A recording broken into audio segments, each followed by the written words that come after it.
মেলিকিনেস মানুষের বাদশাহের কাছে, মানুষের প্রকৃত রাজা আল্লাহ।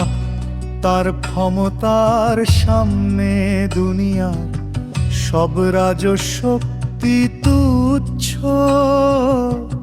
মানুষের নিয়তি, জীবিকা, মর্যাদা সব তার হাতে।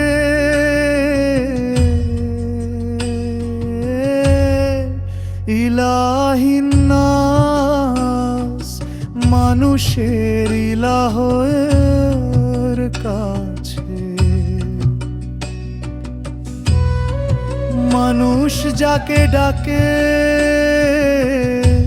যার সামনে সেজদা করে, যার ওপর ভরসা রাখে, সত্যিকারের সে একমাত্র আল্লাহ। তাই সূরায়ে তিনটি গুণ রব, মালিক, ইলাহ উল্লেখ করে মানুষের মনকে প্রভাবিত করা হয়েছে।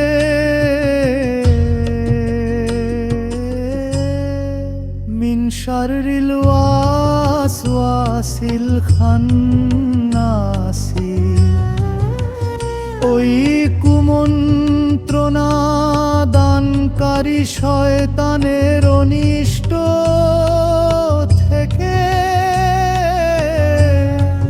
শয়তান মানুষের মনে খারাপ চিন্তা ঢুকিয়ে দেয়।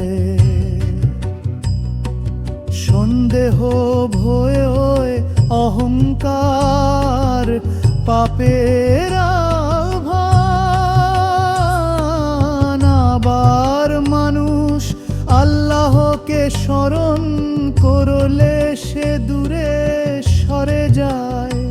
এই লুকিয়ে থাকা, ফিরে আসা স্বভাবের কারণে তাকে খান্নাস বলা হয়।